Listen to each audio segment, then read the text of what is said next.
कोपरगाव तालुक्यातील धामुरी येथील एकमेव आर्यनायकृत एवन प्रतिष्ठान आयोजित नवरात्रोत्सव कार्यक्रमाचे आयोजन परंपरागत 33 वर्षांपासून कायम आहे.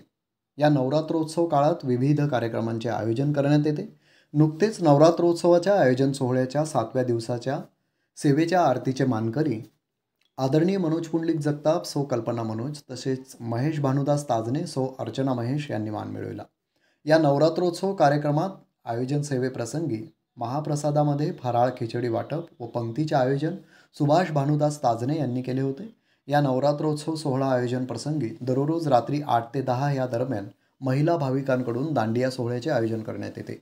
या सर्व नवरात्रोत्सव महोत्सव कार्यक्रमाचे आयोजक एवन प्रतिष्ठान अध्यक्ष विजयराव ताजने, उपाध्यक्ष कैलासराव लकारे, खजिनदार राजाभाऊ वाईकर, सचिव बाळासाहेब घुले. या सर्व नवरात्रोत्सव महोत्सव आरतीचे गुरुवर्य मनोजराव कुलकर्णी, विजयराव जेजूरकर, समाधान वाज, अमर माळी, कृष्णराव जगताप, भाऊराव माळी, राकेश बोरकर, माणिक सोमासे, सुनील कदम, संकेत कडवे, रमेश आव्हाड, अमोल लकारे, नवनाथ कदम, लक्ष्मण सोमासे, नेमनाथ टेलर मोरे, बाबासाहेब रोंदाळे, संजय मोरे, सचिन ताजने, नितीन भुसारे, दत्तात्रय खोलमकर, सुभाष जेजूरकर, आदित्य जेजूरकर, समीर भुसारे आदी कार्यकर्ते व महिला भाविक कार्यकर्ते मोठ्या संख्येने उपस्थित होते.